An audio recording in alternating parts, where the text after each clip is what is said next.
answered, The Lord make his people 100 times so many more as they be.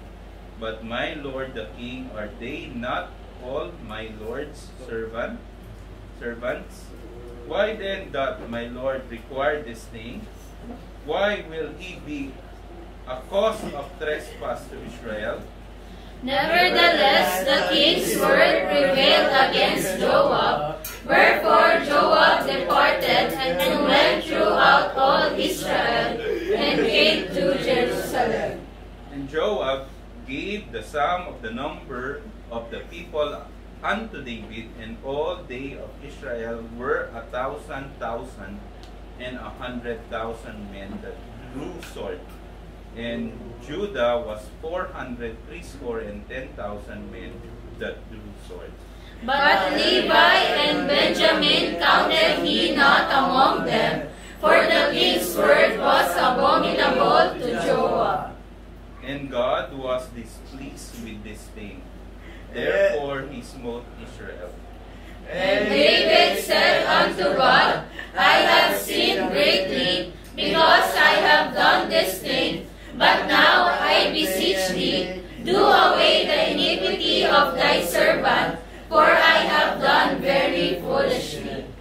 And the Lord spake unto God, David's seer, saying, Go and tell David, saying, Thus saith the Lord, I offer thee 3 things, choose thee one of them, that I may do it unto thee. So God came to David and said unto him, Thus saith the Lord, choose thee.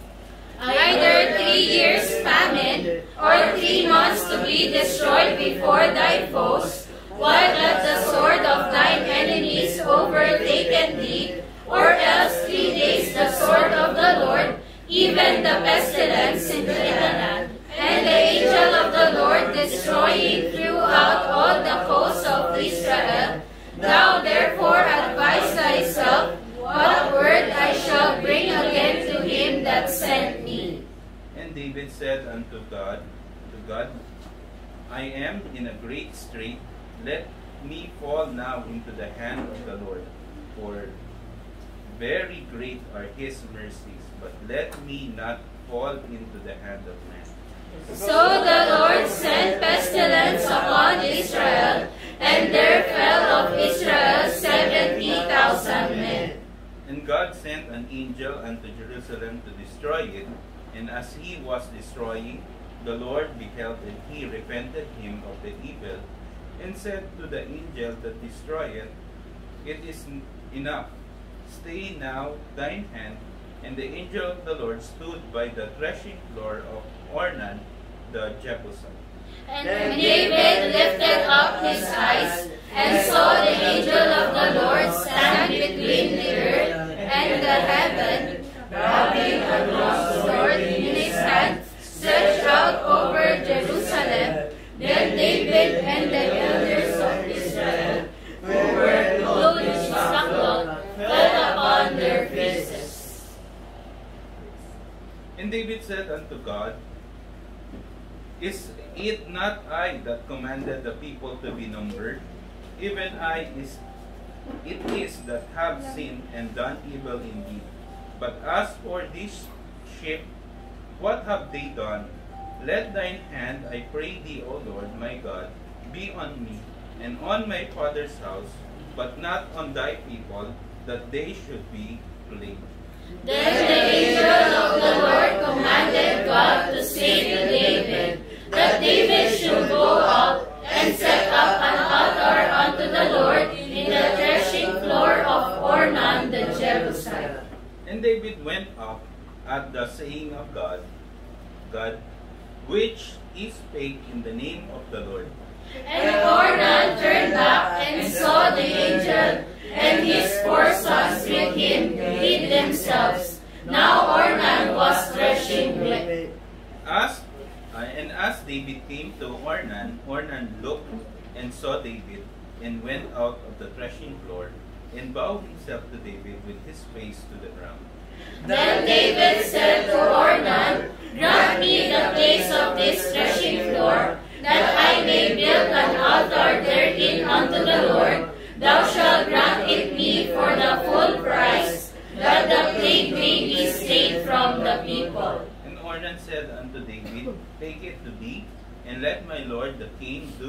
which is good in his eyes.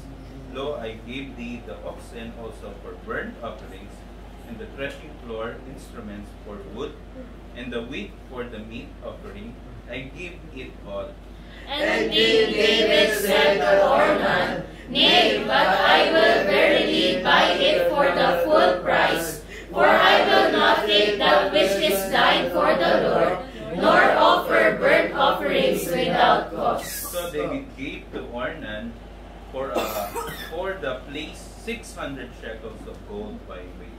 And David built there an altar unto the Lord, and offered burnt offerings and peace offerings, and called upon the Lord. And he answered him from heaven by fire upon the altar of burnt offerings.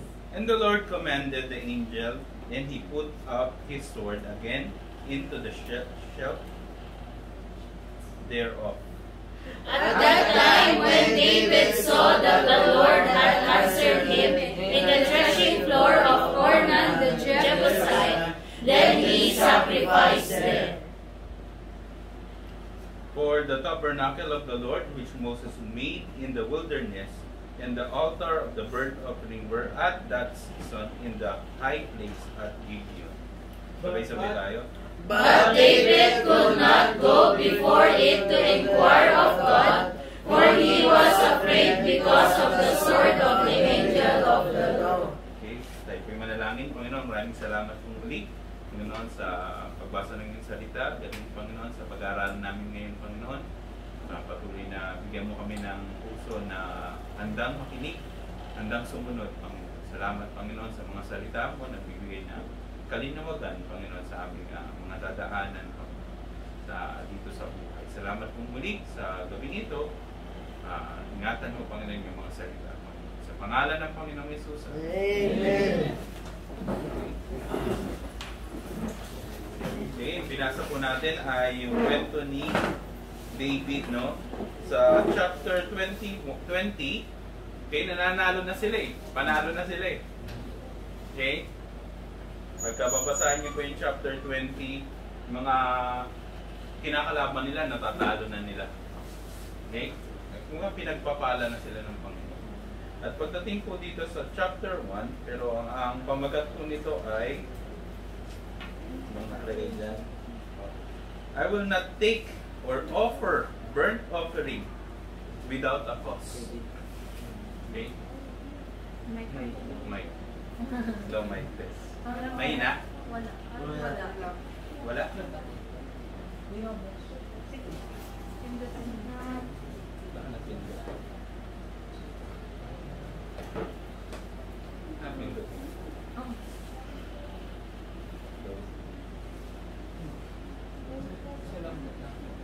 Ito, mic test mic yan. Okay? Ang pamagat po ng mensahe sa gabing ito ay I will not take or offer burnt offerings without cause. Okay? Sa ibang salita po, I will not offer anything that costs me nothing. Hindi po ako magbibigay sa Panginoon ng wala sa aking halaga. Hirap na, no?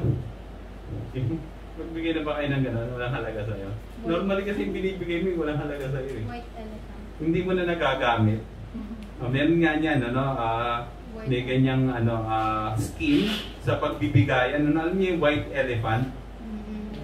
Dadalhin mo dito yung bagay na hindi mo na nagagamit. Tapos yun yung i-gift wrap mo. Tapos, yun yung ipamimigay mo. Okay, ang gagawin doon, pagsasama-samahin sila, tapos bubunot, kung sino unang makabunot, no? Pipili siya ng regalo doon sa mga regalo na yun. Pag nakuha niya yung regalo, bubuksan niya yung sa harapan ng lahat. Ang regalo ko ay panyo. Kunyari, baka panyo. May makikita ng lahat yun. Pag susunod na bubunot naman, kukuha ulit siya ng regalo. Pipili ulit siya ng regalo doon. Pag gusto niya yung regalo na nauna sa kanya, pwede niyang piliin yun. Isa-swap niya, magpapalit sila. Hanggang sa matapos lahat ng Ibig sabihin, yung mga nakakuha doon, yung pinaka-gusto mo pag ikaw'y nasa dulo. Okay? Pag ikaw yung huling nakabunot, parang ganun siya. No? Parang binibigay mo yung wala namang halaga sa'yo. Okay? Ang ganda ba yun? Depende, di ba? Depende. Di ba? May mga bagay sa'yo mahalaga pa rin, pero pwede mong ibigay kasi meron ka namang spare. Di ba? Yan, meron ka 2 sapatos. Hindi mo naman nagagamit yung isa, ibigay mo yung isa. At least yung hindi mo nagagamit, magagamit ng iba. Di ba? Pero ito, nakita natin yung kwento na to sa chapter 21, no? Sa unang-una pa lang, sino daw yung nag-provoke kay David na gawin yung bagay na to? Masama ba yun? Bilangin mo yung mga armies mo. Masama doon, bilangin mo na. Yan, may pera ka, okay lang, bilangin ko yung pera ko. Okay ba yun? Okay lang ba yun? Siyempre para malaman mo, di ba? Pero in this case, bakit nagalit ang Panginoon kay David nung binilang niya, maski si Joab alam niya na ayaw yun ng Panginoon. Hindi, alam niya yung mga armies, niyayabang yung mga army. Di ba? Sa Russia, sa China, sa North Korea, binabandera nila yung mga armies nila. Dami nun, nagmamarcha yun. Kasi yung mga tangke, yung mga eroplano, lumilipad, binabandera nila, niyayabang nila yan. Parang doon sila nagtitiwala. Imbis na magtiwala sila sa Diyos, nagtitiwala sila sa armies nila. Si David, gano'n ang tendency niya. Pinovoke siya na Satan. Yan nag-provoke niya. Stood up against Israel and provoked David to number Israel. Okay? Alam mo yun na pinoprovoke ka ng kalaban, yun pa yung gagawin mo. Yun yung dito, scenario. Ngayon, sinabi ni Joab dyan, nagbigay si Joab ng counsel. Sabi niya, ano sabi ni Joab? Ano sabi ni Joab? Joab answered, and the Lord make his people 100, nasa na tayo? 2. And Joab, and to take rulers of the people, go number Israel from Beersheba even to Dan, and bring the number of them to me, that I may know it. Okay, sabi dyan. And Joab answered, and the Lord make his people 100 times so many more as they be. Ang dami na nila. Bakit ka naman katatakot? Bakit mo pa bibilangin? Lagi na nga kayong panalo. Okay? Sabi dyan ni Joab, okay? Okay, sabi dyan, are they not all my Lord's servant? Di ba sila lahat servant? Wala ka pa bang tiwala sa kanila? Ba't kailangan mo pang i-number yung mga, yan, naglalaban-laban na naman yung mga politiko, di ba? Kanya-kanya na naman yan. Okay? Team Sara, Team Marcos. Okay? Yung Iglesia ni Cristo, umaama na naman doon. Tama yan talaga, no? Ganyan sila eh. Kung saan yung sensation, nandun sila para mga nakikita yung pangalan nila doon, nababandera sila doon. Okay? Yun yung ayaw ng Panginoon. Pero yun yung ginagawa nila. Yun din yung ginawa ni David dito. Okay? Why then that my Lord require this thing? Why will he be a cause of trespass to Israel? Isang tao lang nagdesisyon, bilangin yung lahat ng mga armies niya, ang epekto buong Israel. Okay? Yun ang masama, no? Yun din yung nangyayari sa bansa natin. Di ba? Isang tao lang nagdidesisyon dun sa taas. Okay? Pagka mali yung desisyon yun, sabi ng Proverbs, yung mga tao pagka ang corrupt, no? Yung wicked, yung ruler, yung mga tao nagsasuffer. Yung bigas natin, magkano na may? Pero 40 pesos daw ang bigas. Haba ng pila siguro nun. Okay? Yan pong nangyari. Nevertheless, the king's word prevailed. Pa rin eh. Siya pa rin siya-hari eh. Okay? And Joab gave the sum of the number of people unto David, and all they of Israel were 1,000 and 1,000. And 1,000 times 1,000. 1,000,000. Dami nun. Makakita ka nga lang ng 1,000 mga armies eh. Magugulantang ka na lang, tapos full gear pa yun, di ba? Marshall. Parang martial law yun, no? Mga full gear. Makita ka nga lang 100 taong army naka-full gear, doon nang meron. Di ba? Dumadaan nga lang yung malalaking truck dyan, di ba? 2-3 truck na malalaki. Mga 4x4 na truck na malalaki, army truck, puno ng army. Anong meron? Yung pa kaya isang milyon, no? 1,000 and 1,000 and 100,000, 1,100,000. Ang dami nun, ya? Parang merong kang confidence. Yan nga, strength by number. Ginagamit ngayon yan sa mga sports. Mas marami tayo, mas malakas tayo. Okay? Yun bang gusto ng Panginoon? Tayo dito, konti lang, pero malakas tayo sa winning. Bilangin natin yun. Yan ang panalangin namin. Yung mga armies natin dito matutong mag-solving. Pag natuto kayo mag-solving, marami tayong mga kaluluwa may babalik sa Panginoon. Okay? Sabi dyan, Judah was 403 score and 10,000 men that drew sword. Okay, 470,000 men that drew sword. 470,000. Laki nun, almost kalahati in Judah. Okay? But Levi and Benjamin, mga 40%. 35%. But Levi and Benjamin counted he not among them, for the king's word was abominable to Joab. Okay? Ayaw ni Joab. Meron pa rin mga hindi nagpapilang. Yung sama dyan, hindi, Baptist Day. Saan tayo? Baptist ka? Baptist tayo, Baptist Day yun. Ganun ba yun? Sasama ba tayo doon? Hindi tayo magpapanumber doon. Okay?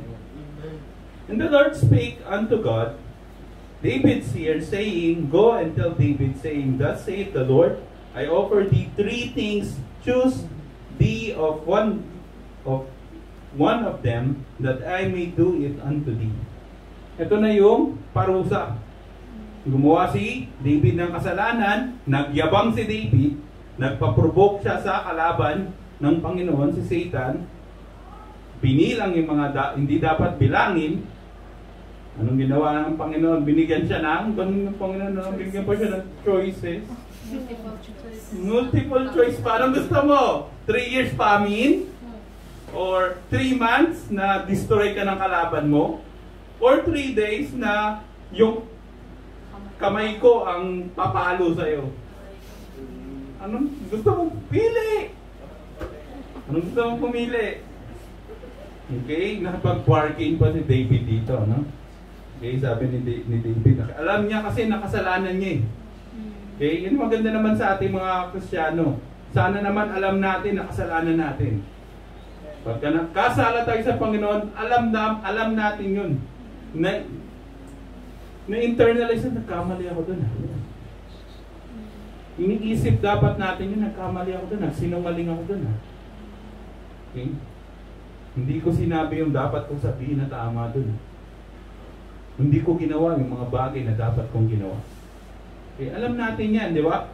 Hindi pa na lang, hindi ka talaga tunay na Kristiyano, walang maano sa puso mo, no? Nagpo-poke sa'yo, na ay mali yan, wala kang banal na spirito. Pero pag may banal na spirito ka, constantly pinapaalalaanan ka. Okay? Hindi, pumili ngayon si David, anong pinili niya? Siyempre, kamay na lang ng Panginoon. Ayaw mamatay dun sa kamay ng kalaban eh. Okay? Ano pa to si David eh? Gusto mo pa yung sa Panginoon ha?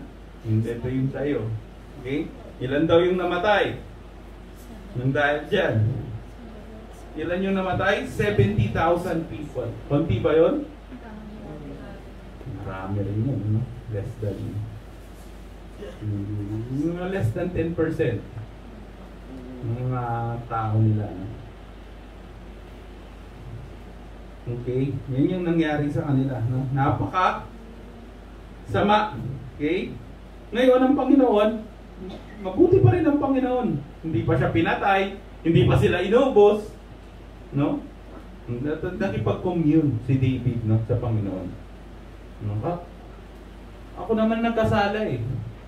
But yung mga sheep yung gagalawin. Yeah? At least meron pang pagmamahal si David sa mga nakasakupan niya. Okay?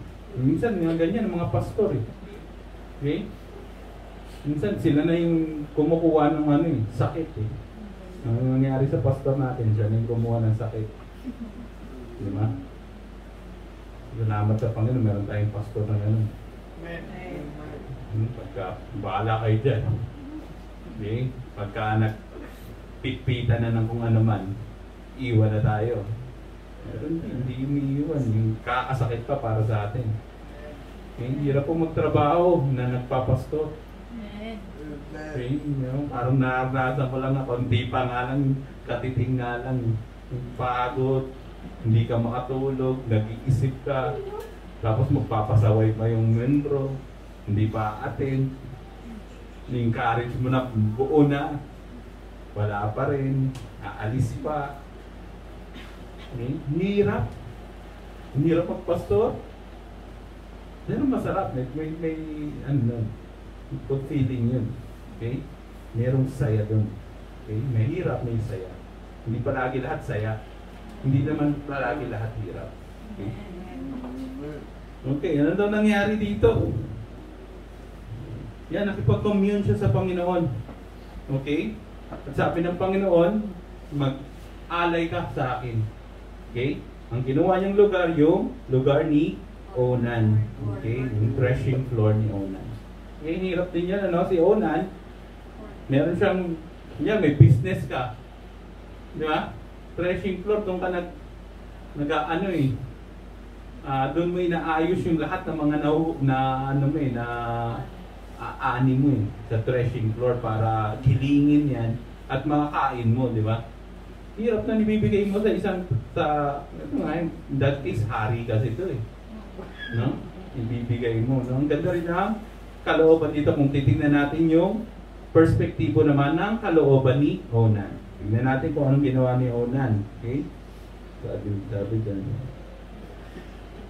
And then yung ni David sa 17, David said unto God, "It is not I that commanded the people to be numbered, even I it is that have sinned and done evil indeed. But as for these sheep, what have they done?" Okay? Ngayon, pag nagkasala ka sa Panginoon, anong gagawin mo? Tumakbo ka, lumayo ka sa Diyos. Ganun ba? Ang sabi ng Panginoon dito, lumapit ka sa akin. Okay? Yun ang mali. Pagka nagkasala ka, yung iba, ayaw na. Nagkasala na ako, ayoko na. Ang pinapakita dito ng Panginoon, yung mercy niya, yung kanyang pagpapatawad. Okay? Sabi dyan, "I pray thee, O Lord my God, be on me and on my father's house, but not on thy people, that they should be plagued." Bakit sila? Ako naman yung nagkasala. Okay? Minsan, ganun eh. Minsan, mas masakit yun na makikita mo yung ibang tao na nagsasuffer sa kasalanan mo. Okay? Kaya pag gumawa ka ng kasalanan, kala mo, ikaw lang nagsasuffer nun. Lalo na yung buong church, nagsasuffer nun. Okay? Then the angel of the Lord commanded God to say to David that David should go up and set up an altar unto the Lord in the threshing floor of Onan the Jebusite. Ang sabi ng Panginoon, nagkasala ka, gusto mong bumalik sa Panginoon, lumayo ka. Mabilis ka, makasalanan ka. Ganun ba ang gusto ng Panginoon? Hindi. Ang gusto ng Panginoon, bumalik ka sa Kanya. Okay?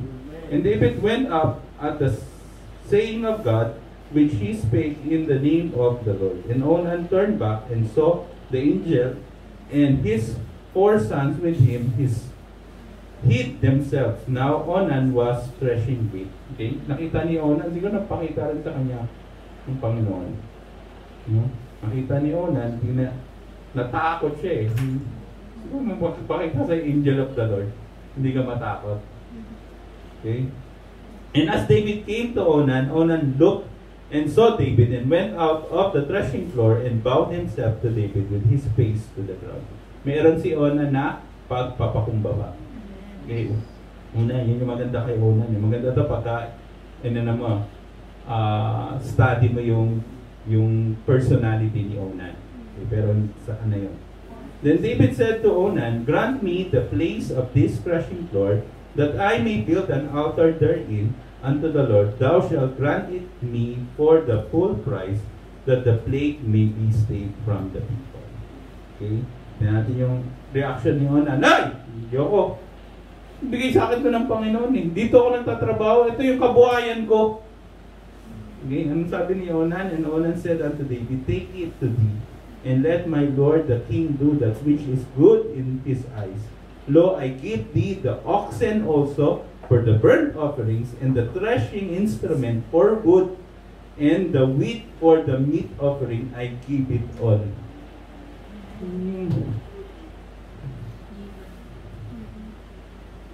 Kabuhayan ko yun eh. Ba't ibibigay sa'yo? Yun lang yung pinagkakitaan ko. Ba't ko ibibigay sa'yo?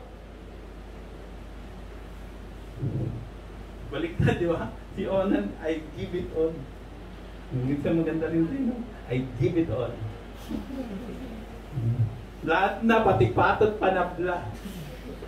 Okay? Yung binigay ni Onan dyan, hindi lang yung lugar, yung threshing floor, bibigay pa niya yung ox for the burnt offerings. And yung mga threshing instrument, yung mga ginamit na kahoy doon, anong gagawin? Igagatong.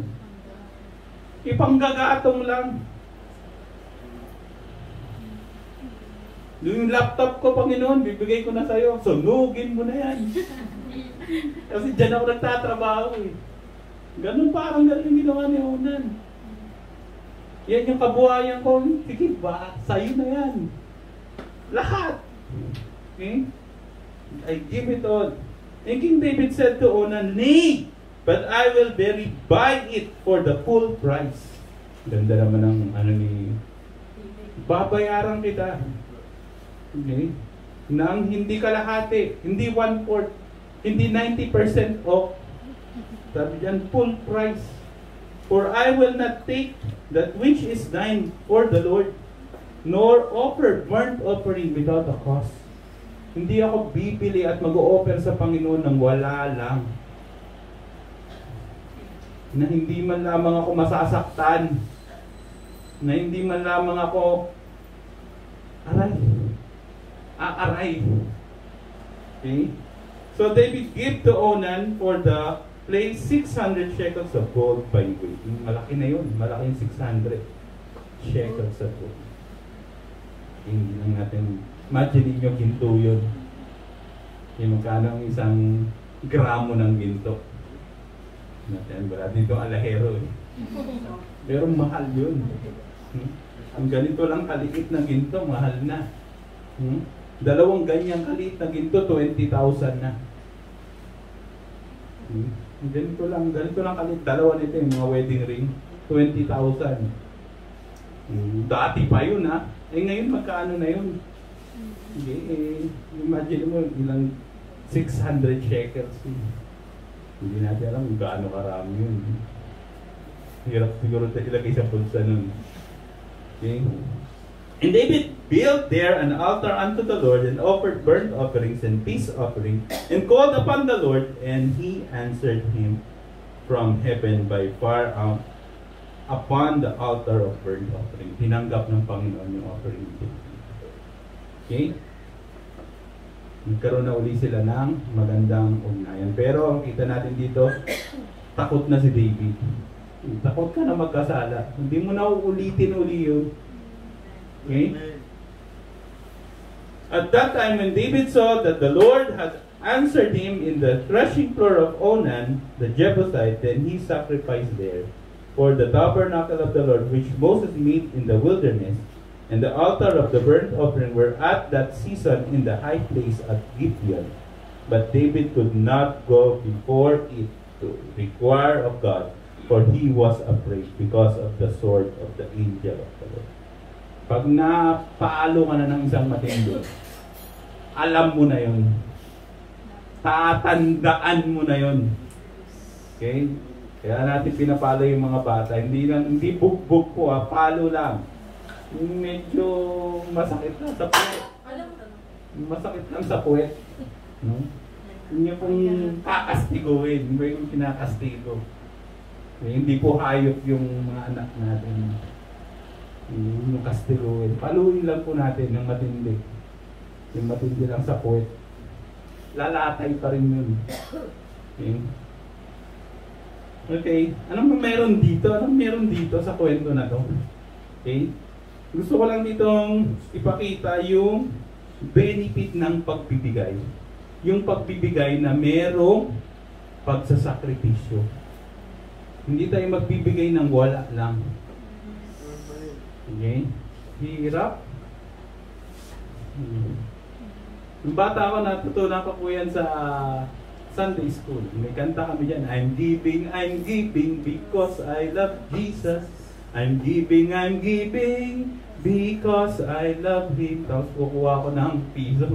Kung ano may nasa bulsa ko, ilalagay ko doon, magpapaikot yun ng maliit na papaikutin. Bata ka pa nun, 5 years old, 6 years old. Natatandaan ko, nagbibigay ako doon. Hindi ko pa alam kung bakit, paano yun, kasi parang ano lang sa akin yun. Masaya lang, kasi nagbibigay ako sa Panginoon, yung kanta lang. Pero may tinuturo pa rin sa puso natin. Okay? Yung mga bata, sa batang murang edad, natututunan natin yung tamang pagbibigay. Okay? Sa Philippians 4:15-19, meron ditong 4 na benepisyo ang pagbibigay. Okay? Puntahan po natin. Philippians 4:15. Babasa po. Now ye Philippians know also that in the beginning of the gospel, when I departed from Macedonia, no church communicated with me as concerning giving and receiving, but ye only. For even in Thessalonica, he sent once and again unto my necessity. 17, kayo po. Not because I desire a gift, but I desire fruit that may abound to your account. But I have all and abound. I am full, having received of Epaphroditus the things which were sent from you, an odor of a sweet smell, a sacrifice acceptable, well-pleasing to God. But my God shall supply all your need according to His riches and glory by Christ Jesus. And now unto God and our Father be glory forever and ever. Amen. Okay? Tignan po natin dito. Dito lang po sa mga talatang ito kung ano yung benepisyo ng ating pagbibigay. Okay, sabi po dyan sa verse 15-16, ano pong makikita natin dyan. Now ye Philippians know also that in the beginning of the gospel, when I departed from Macedonia, no church communicated with me as concerning giving and receiving, but ye only. Okay? Ano daw meron dito? Okay? Giving make an impact. Yung pagbibigay ay may nagagawang bigat. Okay? Meron siyang na-move. Meron siyang nagagawa. Okay? Sabi daw dyan, no? Concerning giving, receiving, but ye only. Okay? Makikita mo yan, no? Bibihira yan ng marami akong nakitang tao, giver. Okay? Makikita mo sa buhay nila yung difference ng isang giver sa flint. Yung sabi, may tayo mga Pilipino, may mga inaano tayo kinakahon ng mga tao na matitipid. Pagka Ilocano ka daw, matipid. Pag Chinese, matipid. Pero hindi, wala yun sa ganun. Nasa tao yun. Okay? Kung paano ka lumaki, kung paano ka nag-isip, kung paano ka na-impluensyahan.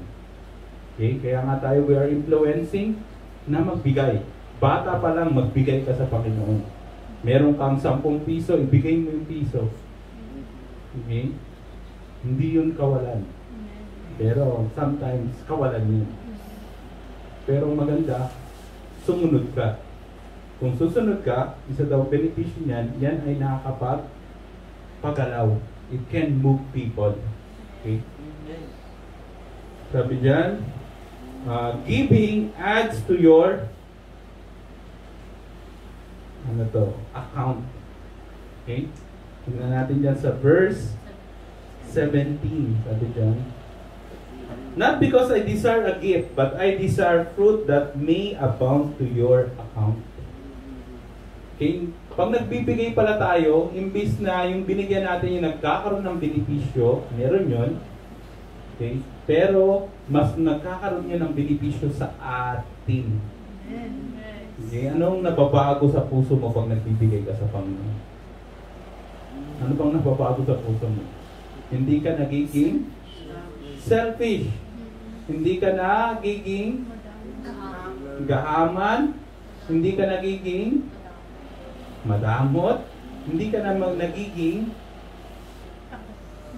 nalalayo ka sa material na pagposesyon. Sa akin to, akin lang to. Mga bata ganyan di ba? Pag hindi naturuan ng mga bata, akin to. Kahit nga minsan hindi sa kanila eh. Di ba? Akin lang to, walang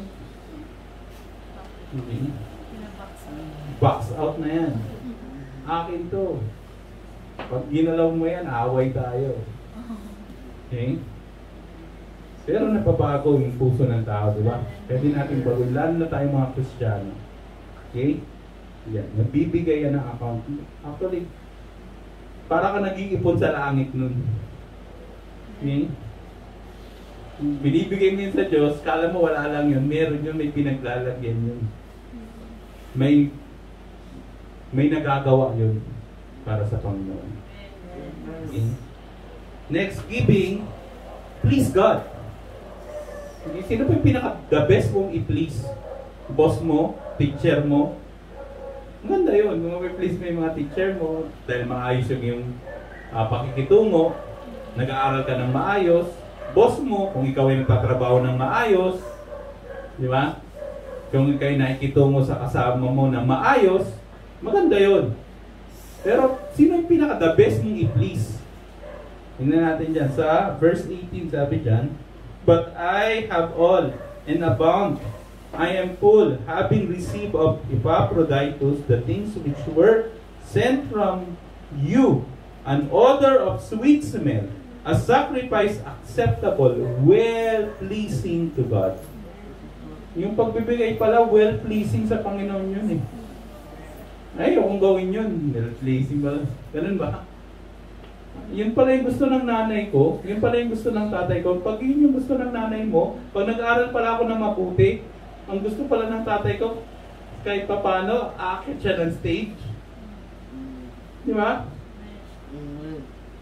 Hindi yung tatay mo, ganun grade na anak mo.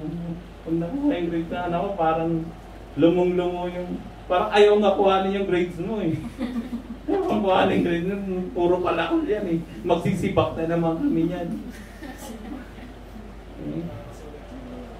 Nakakasugat sa mata. Ang sakit sa mata. Or, bigyan mo ang tatay at nanay mo magandang grades. Ay, po. Di ba? Kahit walang pera yun, magpapapansit yun. Pansit Canton. Di ba? Eh, lalo na ang Panginoon. Ang Panginoon ang plinis mo. Wala ka ng pera, binigay mo pa sa Panginoon ng taas na kamay ko sa iyo, Panginoon. Para na hold up, pero para sa iyo to eh.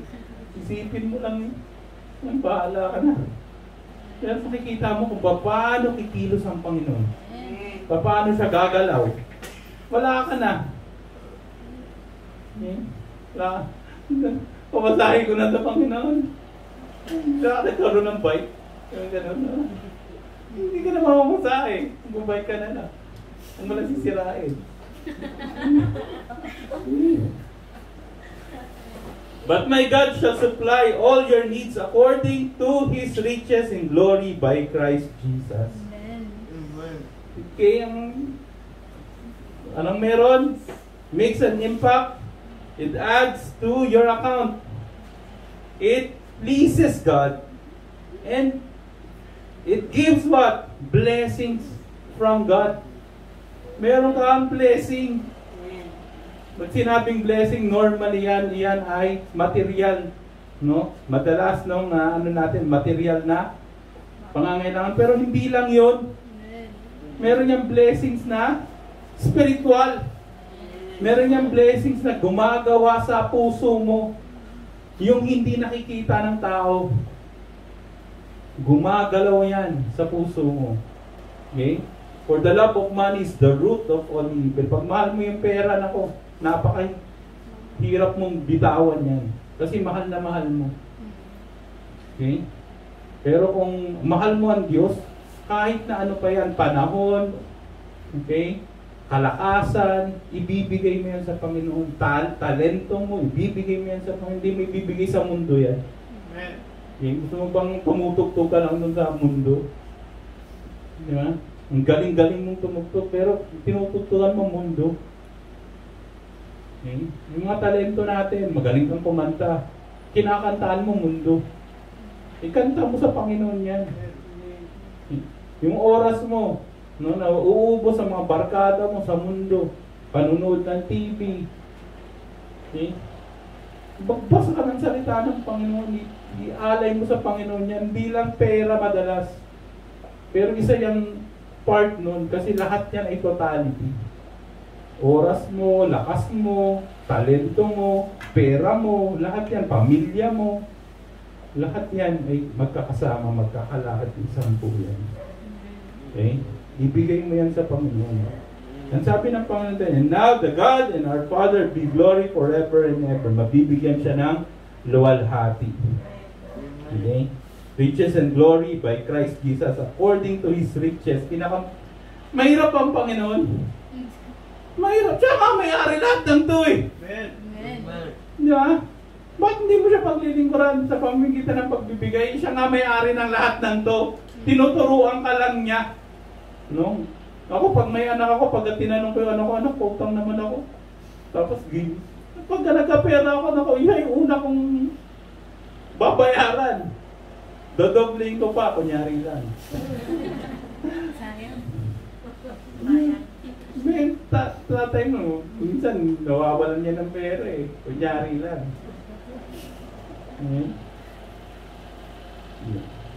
Lalo na pa yung Panginoon, hindi mawawalan ng pera yun.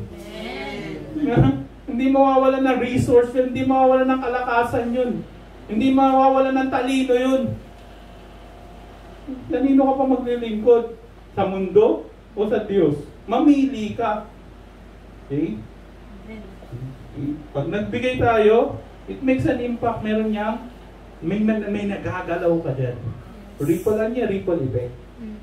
Yung pagka meron kang tubig, yung batya ka, magbato ka doon ng isang bat. Gaganon yun. Umi-epekto yun, maraming na-apektuhan yun. Okay? Magbigay ka sa Panginoon, maraming na-apektuhan. Gawain ng Panginoon. Maski yung pastor natin, na-encourage yun. Okay, nagbibigay ito kahit na alam ko, wala ito eh. Pero nagbibigay na kung anong klaseng puso meron to sa Panginoon. Okay? Then, ang maganda naman, and God shall supply all your needs. Lahat ng pangangailangan mo, ibibigay ng Panginoon. Okay? Yung pinaka-the best magbigay, kundi ang Panginoon. Binigay na niya yung pinaka-love niya, yung kanyang anak sa atin. What more pa kaya yung yaman lang ng sanlibutan, yung galing lang ng sanlibutan. Mali yun. Wala yun. Yeah. Tapusin ko yung kwento na to sa Mark 12:41 to 44. Natin dito. Makikita natin dito isang kwento. Napaka-simple lang ng kwento na to. Sa Mark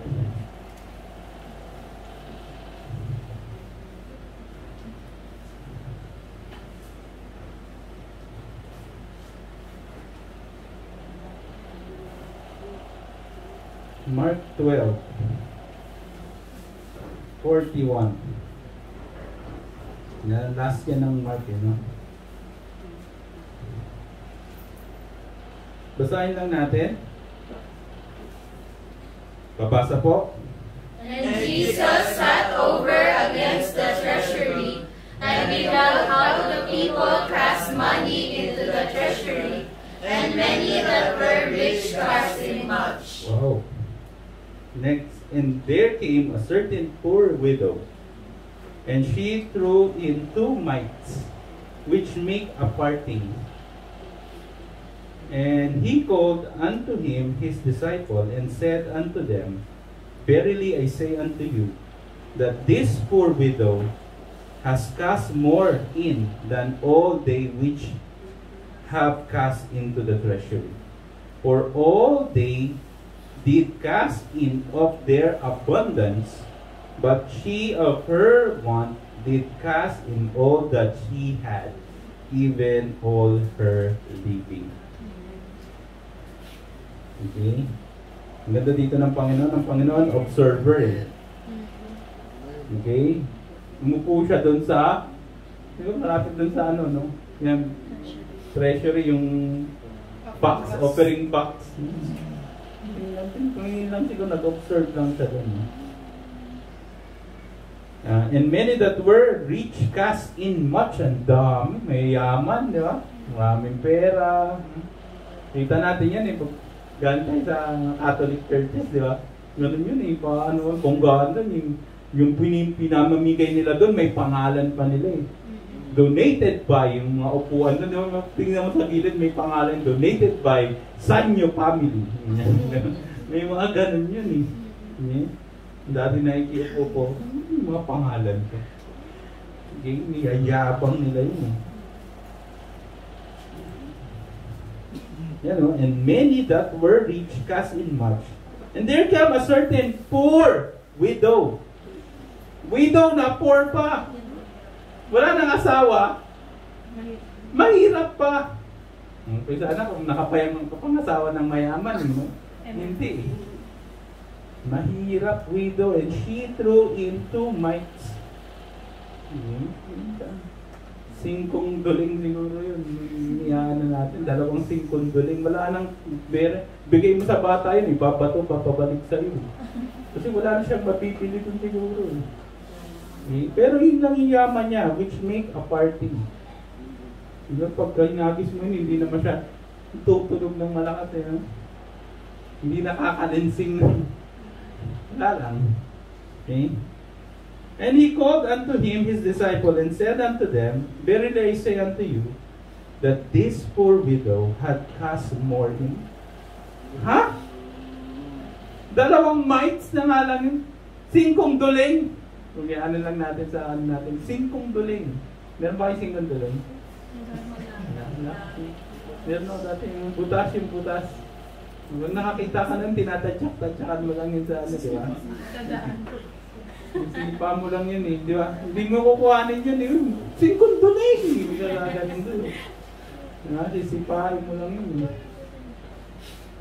Yung ganun binigay, 2 ganun. Okay. Pero sabi ng Panginoon, the widow has cast more in than all they which have cast into the treasury. Siya yung malaki yung binigay.